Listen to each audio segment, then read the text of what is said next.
All right, buckle up, because today we're pulling back the curtain on something that truly blurs the line between science fiction and tomorrow's medicine: gene editing. Specifically, the groundbreaking technology called CRISPR. Yeah, CRISPR. We're going to trace its wild ride, from its surprising origins to its astonishing applications now. And grapple with the profound ethical dilemmas it's already creating. We are. And we've compiled quite a stack of the most relevant sources, things like cutting-edge scientific reviews, breaking news, Right. to give you a really clear, structured understanding of how this technology works, the persistent challenges it faces, and the incredible, highly personalized breakthroughs happening, well, right now. So our mission today Is really to distill the most impactful insights so you walk away truly well-informed. Okay, so to really understand where we are with CRISPR, we kind of have to look back, don't we? Gene therapy, the whole idea, it has a surprisingly dramatic history. Oh, absolutely. What did those early attempts look like? You're right. The early days were full of both immense hope and significant turbulence. Initially, the focus was on using viruses. Viruses. Yeah, tweaked to be harmless, hopefully, to deliver new working genes into patients. We saw pioneering clinical trials back in the 1990s. Through things like? Conditions like melanoma and AD-SCID, actually the very first clinical trial with therapeutic intent for AD-SCID, that was back in 1990, delivering a corrective gene into T lymphocytes. But then, well, things didn't go smoothly. The field faced some really deeply tragic setbacks. They did. These moments forced a major reevaluation, right? Oh. Can you walk us through those pivotal incidents? Unfortunately, yes. That early promise was quickly overshadowed by severe challenges. The most prominent, sadly, was the death of Jesse Gelsinger in 1999. In a clinical trial. In a trial, he suffered a fatal immune response triggered by the adenoviral vector, the virus used to deliver the gene. Wow. And soon after that, in another trial for SCID, several children developed leukemia. Leukemia? It was due to something called insertional oncogenesis. Basically, the therapeutic gene accidentally slotted itself into a bad spot in the genome. A proto-oncogene locusus. Exactly, a gene that, when disrupted, can trigger uncontrolled cell growth. Cancer. So those events, Yeah. they must have just stopped everything. Pretty much, it led to widespread concerns, a major pause for the entire field. Safety, informed consent, huge questions. So with those huge hurdles, how did gene therapy even manage to recover? To find its footing again? Well, the field took those critical lessons very seriously. Yeah. Researchers poured efforts into re-engineering the viral vectors to be much, much safer. Okay. And they also explored non-viral delivery methods, trying to minimize those immune reactions. And the strategy changed, too. Fundamentally, the shift was from simply adding new genes to directly correcting the existing genetic errors within the body's own DNA. Ah, yeah. And that intellectual shift really fueled the development of programmable nucleases, things like zinc finger nucleases, talons. They sort of set the stage For CRISPR. for CRISPR-Cas systems, yeah. CRISPR then just burst onto the scene. It proved to be far easier, more efficient, and crucially, incredibly more precise. And that brings us right to CRISPR. I mean, most people have probably heard the name by now, but what exactly is this molecular marvel? It's fascinating. And how did we harness what sounds like something from nature into such a powerful tool? Well, what's truly ingenious about CRISPR-Cas9 isn't just what it does, but where it came from. Which is? The ancient, really sophisticated adaptive immune system of bacteria and archaea. Bacteria? Seriously. Billions of years ago, these tiny microbes developed a defense mechanism to fight off viruses attacking them. Okay. They learned to identify the viral DNA, snip out little pieces, and then store those pieces, like spacers, within their own genome. Like a genetic memory bank. Exactly. It was their way of remembering past invaders, recognizing them if they came back. So nature developed this brilliant find-and-cut defense system, and we basically just repurposed it. How did that happen? Pretty much, yeah. Scientists like Francisco Mojica first described these clustered, regularly interspaced short palindromic repeats, that's CRISPR. Right.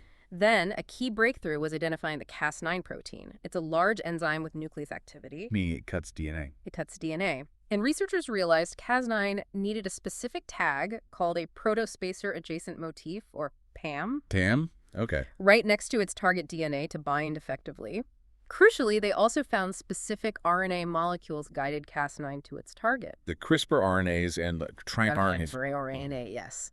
The revolutionary simplification was combining these into one synthetic molecule. a single guide RNA, or sgRNA. Making it simpler. Much simpler. And that really opened the door to using CRISPR-Cas9 for editing genomes in, well, us, in mammalian cells. So think of it like this. It's an elegant two-part system. First, you have Cas9, the protein. Those are the molecular scissors. Ready to cut. Ready to make a precise double-stranded break in the DNA. Second, you've got the single guide RNA, the sgRNA. The GPS. That's the GPS, exactly. It has a specific sequence, about 20 base pairs, that perfectly matches the target DNA right next to that essential PAM sequence. You're guiding the scissors to the right spot. To the exact genetic address you want to target. So once Cas9 makes that precise cut, the cell's own natural DNA repair machinery kicks in. The cell tries to fix the break. Right, and there are two main ways it does that. First is non-homologous end joining, NHEJ. NHEJ. What's that? That's the cell's quick and dirty repair. It's the most common pathway. It just sort of jams the broken ends back together. Haphazardly. Often, yeah. Which frequently leads to small insertions or deletions, indels, and that can disrupt a gene's function. Basically, it knocks the gene out. Okay, so that's one way. What's the other? The other is homology-directed repair, or HDR. HDR. This is the precise repair. It's less frequent, but way more accurate. The cell uses a similar undamaged stretch of DNA as a template to perfectly fix the break. Like copying from a correct version. Exactly. And for therapy, scientists can actually provide an extra engineered DNA template to the cell. To make a specific change. Yes, to encourage HDR to insert a desired specific edit right at the break site. That allows for incredibly precise genetic changes. That whole process, it sounds incredibly powerful. A real leap forward. Yeah. But I imagine with that kind of power, the challenges, the responsibilities, they grow too, right? Oh, absolutely. What are the main hurdles researchers are still grappling with? And what does this mean for you, the listener, if you were considering this? You're spot on. For this technology to be truly safe and effective in the clinic, there are critical limitations that need constant work. A major one is off-target effects, OTEs, meaning Cas9, as good as it is, can sometimes cut DNA at unintended locations, places that look similar to the target but aren't quite right. And that could be dangerous. It could lead to unforeseen consequences, yes. So how are scientists making sure those molecular scissors don't, go rogue and cut the wrong thing? Right. Are they getting it to clinical safety levels? They've been incredibly clever about enhancing precision. They've engineered different versions of Cas9, like Cas9 nickase. It only creates a single strand break, a nick. Use two of those, targeting opposite strands nearby, and you get much lower off-target activity. Okay. They've also developed high-fidelity Cas9 variants. These are much, much pickier about their target DNA. They only bind tightly if the guide RNA is a perfect match. So better enzymes? Yeah. Anything else? And optimizing the guide RNA itself, using computational tools to design guides that are less likely to match off-target sites. It all helps boost specificity. Another challenge is that protospacer adjacent motif, the PAM requirement we mentioned. Right. Cas9 needs that specific tag next to the target. Exactly. And the most common Cas9, SpeakCas9, recognizes a relatively common PAM, which is good, but the enzyme itself is quite large. Making it hard to deliver. Can make it tricky to package into things like AAV vectors, a common delivery vehicle. Other Cas9s are smaller, but they might have more restrictive PAMs, limiting where you can actually edit. So it's like having a key, the sgRNA, but the specific lock, the PAM, isn't always where you need it to be. How are they broadening that target window? Precisely. Great analogy. So scientists have engineered Cas9 variants to recognize a much wider range of PAMs, broadening specificity. Giving them more locks they can open. Basically, yes. Most remarkably, variants like SPRY have been engineered to be almost PAMless, theoretically allowing editing of almost any gene. Wow. Alternatively, there are RNA-targeting Cas variants, like Cas13. They target RNA, not DNA, so they bypass the DNA PAM requirement entirely, though that's usually for temporary effects, not permanent DNA changes. Then there's a significant safety concern, especially when making those double-stranded breaks. DNA damage toxicity. The cut itself causes problems. It can, yeah. Those breaks can trigger a cell's self-destruct program, apoptosis. And in certain human cells, like stem cells, this can even inadvertently select for cells that have shut down their p53 gene. The tumor suppressor gene. The very one. So that could potentially promote cancerous growth. Plus, sometimes you see unintended large deletions or complex DNA rearrangements near the cut site. Yikes. Okay, that sounds serious. How are they making the process safer and more precise for actual clinical use? This is where the innovation is truly incredible, moving beyond just simple cutting. Instead of full double-stranded breaks, some strategies use Cas9 nickase for single-stranded breaks, Wait, mention that. or even catalytically inactive Cas9, dCas9, for just temporarily turning genes on or off. But the real game changers for ultra-precision are base editors and prime editors. Base editors. Base editors are fascinating. They chemically change just one letter of the genetic code, say a C to a T or an A to a G, without making a double-stranded break at all. Oh. They fuse an inactive Cas9 or a nickase to a deaminase enzyme, which does the chemical conversion. It's revolutionary for single-letter fixes. But limited. Limited to specific base changes, yes, and they still have some potential off-target effects and delivery challenges. Still amazing, though. Then there are prime editors. This is really groundbreaking. It's described as a search and replace strategy for genome editing. Search and replace. Yeah. It uses a Cas9 nickase fused to a different enzyme, a reverse transcriptase, along with a specialized guide RNA. This lets it directly write in desired edits. Like what kind edits? Single base changes, small insertions, small deletions, all without causing a double-stranded break and without needing a separate DNA template. So even more precise. Unprecedented precision, potentially, for correcting specific mutations, even complex ones. And finally, briefly, immunotoxicity, our immune system. Right, the body rejecting the CRISPR components. Exactly. Many humans, maybe most of us, already have pre-existing antibodies against the common Cas9 proteins like SpeakCas9 just from encountering bacteria during our lives. So our body might fight it off before it works. It's a concern. And the viral vectors used for delivery can also trigger immune responses. So researchers are actively searching for Cas9s from less common bacteria, immune orthogonal variants that our immune systems might not recognize. Okay, so we have this increasingly precise, powerful tool. But how do we actually get it into the body? Into the specific cells that need fixing? It's not like you can just swallow a CRISPR pill, right? No, definitely not yet. Delivery is absolutely crucial, a major piece of the puzzle. How do they package it? Well, the CRISPR components, the Cas9 and the guide RNA, can be packaged in different forms, as plasmid DNA, as messenger RNA, or as pre-assembled protein RNA complexes, RNPs, ribonucleoprotein complexes. They're gaining traction because they act quickly and are cleared rapidly, which might help reduce off-target effects. It's a transient delivery. And then getting those packages into the cells. Well, viral vectors, especially AAVs, adeno-associated viruses, are still widely used. They're very efficient at getting into cells. But they have those risks we discussed. They do, including potential immune responses and size limitations. So non-viral methods are also used, like electroporation, using electrical pulses, or microinjection. But they have downsides, too. Often, yeah. Electroporation can be toxic to cells, and microinjection is technically difficult, usually only feasible for lab settings or ex vivo work. Okay, and crucially, where do these edits actually happen?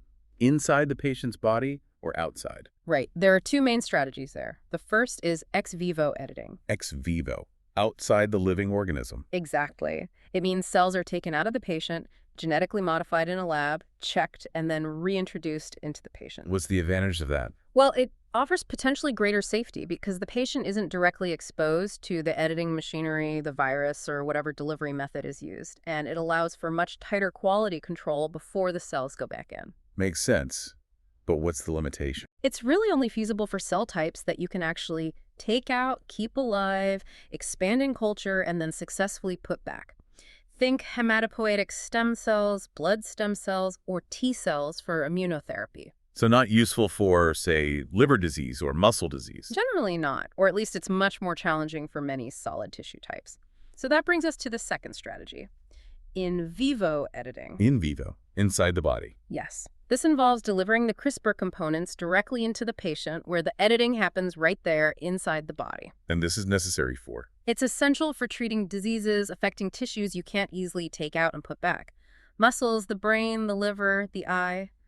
Many organs. But that sounds harder. It definitely comes with its own set of challenges. The therapeutic cargo might degrade before it gets there. The immune system might clear it out. Physical barriers. Getting past biological barriers like the walls of blood vessels to reach the target tissue, and then ensuring it gets distributed evenly within that tissue. It's a complex delivery problem. What's really fascinating, though, is how quickly these developments are actually translating into human trials, into treatments. Yeah. Where is CRISPR making a tangible impact for patients, like right now? It's moving incredibly fast, you're right. CRISPR gene therapy is already making a difference in several severe conditions. Such as Well, for cancer immunotherapy, the first U.S. phase 1 trial using CRISPR-Cas9 ex vivo opened back in 2018. editing T cells. Exactly. Editing a patient's own T cells. They knock out the natural T cell receptors, knock out another protein called PD-1, which can act as a brake on the immune system, and then they use a different virus, a lentivirus, to introduce a new gene that helps the T cells specifically target cancer cells. That's probably the most widely explored strategy right now in oncology. We're also seeing truly remarkable success in gene disruption for blood disorders. Like sickle cell anemia, beta thalassemia. Precisely. Companies like Vertex Pharmaceuticals and CRISPR Therapeutics have a therapy, CTX001, that uses ex vivo CRISPR-Cas9. What does it do? It disrupts a gene called BCL-A in the patient's hematopoietic stem cells. Disrupting that gene allows the body to start producing fetal hemoglobin again. Which helps counteract the effects of the disease. Exactly. It can provide significant clinical benefit for these major hemoglobin diseases. The early results from patients have been incredibly promising, really life-changing for some, and in a really major leap forward for in vivo gene therapy. Editing directly inside the body. Yes. There's a clinical trial underway for Leber congenital amaurosis, or LCA. It's a genetic eye disease that causes blindness in childhood. And they're using CRISPR. They're using a therapy called EDIT-101. It directly delivers CRISPR-Cas9 into the retina to correct a specific mutation in the CEP290 gene. Wow. Offering hope for Potentially offering a cure for genetic blindness, Yeah. which is just, a truly thrilling prospect. This level of precision, this level of intervention, it inevitably raises huge questions, doesn't it? With a tool this powerful, they can literally rewrite our genetic code. Where do we draw the ethical boundaries? The ethical discussions are incredibly complex, and a really key distinction needs to be made between somatic editing and human germline editing. Okay, break that down. Somatic editing is Somatic editing means making genetic changes only in the body cells of an individual, like liver cells or blood cells or eye cells. These changes are not passed on to their children. They're confined to that one person. and that's generally considered. With proper informed consent and for therapeutic purposes, treating a disease somatic editing is generally permitted and is where all the current clinical trials are focused. Okay, then what's germline editing? Human germline editing involves making changes to sperm, eggs, or embryos. These changes are heritable. They would be passed down through generations, affecting the entire gene pool, potentially. And that's where the controversy really lies. Immensely controversial. Because of the irreversible multi-generational effects and the fundamental removal of autonomy, of consent, for all those future individuals who would inherit the changes. This immediately brings to mind the CRISPR babies case in China. That drew so much global attention and condemnation. Can you remind us what happened there? Yes, that case, led by the researcher Jiang Kui, involved the genetic engineering of the CCR5 gene in human embryos. With the stated goal of? The intent was supposedly to confer resistance to HIV infection, but the ethical concerns were just profound. Why specifically? Well, first, the edits themselves weren't clean. They introduced random, uncharacterized mutations rather than precisely replicating a known, naturally occurring beneficial mutation in CCR5. It wasn't even clear if the resulting protein would function as intended or function at all. Huge safety. Huge safety unknowns. Potential off-target effects cropping up later in the children's lives. Plus, one of the twins only had edits in one copy of the gene, yet both embryos were implanted. And the rationale itself was questioned. Deeply questioned. Using this powerful, risky technology for HIV prevention, something for which effective treatments and prevention methods already exist, rather than tackling a severe, untreatable genetic disease. It seemed irresponsible to many. That whole incident really starkly highlighted these profound questions about balancing scientific progress with responsible application. Yeah. There's a widely held fear, that if we normalize using CRISPR for maybe less debilitating conditions, it could act as a gateway, a slippery slope towards using it for non-medical purposes. Like altering genes for aesthetic traits or enhancements. Exactly, which reinforces this pressing need for really careful societal consideration. Who gets to decide CRISPR's therapeutic future, and where should those ethical lines ultimately be drawn? Big, big questions. Okay, let's shift gears slightly. Beyond the direct therapeutic potential, it turns out CRISPR has found an unexpected role. It's actually contributing to the fight against pandemics. including COVID-19. It is. It's a fantastic example of CRISPR's versatility, moving beyond just editing genes. That's cool. In diagnostics. Yes, primarily in diagnostics initially. A CRISPR-Cas12-based assay called SARS-CoV-2 detector was developed very rapidly. For COVID testing. For COVID detection, yeah. It's designed to offer a pretty short turnaround time, around 40 minutes, and showed high accuracy in studies. How does it work? It basically targets specific viral RNA sequences unique to SARS-CoV-2. When it finds them, it triggers a reporter molecule to release a signal, often fluorescent, so you get a visual readout. Okay, diagnostics. What about using it as an actual treatment for something like COVID? Yes, that's also being explored, which is really exciting, using the RNA targeting Cas13 enzyme. Cas13 targets RNA, not DNA. Right. So a system was proposed called Pac-Man. Stands for Prophylactic Antiviral CRISPR in Human Cells. Pac-Man. Okay. It uses a variant of Cas13, designed to simultaneously target and degrade multiple important regions of the viral RNA. Why multiple regions? To make it harder for the virus to escape through mutation. This offers a much-needed potential pan-coronavirus strategy, which is vital given how quickly viruses like SARS-CoV-2 mutate. So it's almost like CRISPR returning to its original job. Battling viruses. Kind of, yeah. But this time, repurposed directly for human benefit. Now, let's bring this conversation right to the cutting edge, to a development that truly feels like it shifts the paradigm. Something unfolding right now in 2025. Yeah. Tell us about baby KJ. Yes, this is truly a historic medical breakthrough, a real testament to what personalized medicine can achieve. What was the situation? Infant KJ was diagnosed very shortly after birth with an incredibly severe, life-threatening genetic disease. It's called severe carbamoyl phosphate synthetase 1 deficiency, CPS1 deficiency. And what does that do? Basically, his liver can't properly break down the byproducts of protein metabolism. This leads to toxic ammonia building up rapidly in his body. Which is dangerous. Extremely dangerous. It can cause severe, irreversible brain and liver damage very quickly. It's typically fatal without a liver transplant. And transplants are risky, especially waiting for one. Incredibly high risk for these infants during that waiting period. So a dedicated research team at Children's Hospital of Philadelphia, Sheet Shop, and Penn Medicine did something extraordinary.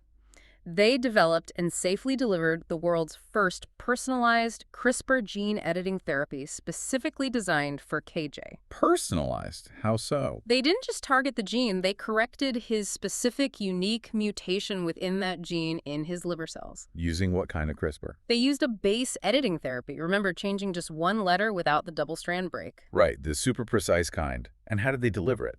Delivered via lipid nanoparticles, or LNPs. Those are tiny fat bubbles that can carry the therapy into the liver cells. And the timeline, you said it was fast. Astonishingly fast. The entire process from his diagnosis to designing the bespoke therapy, manufacturing it, and administering the first treatment took only 6 months. 6 months for a totally custom-made therapy. Exactly. A bespoke CRISPR therapy for one, because it was designed precisely for his disease-causing variant. This wasn't a therapy for a common disease, it was just for him. That's incredible. Truly personalized medicine in action.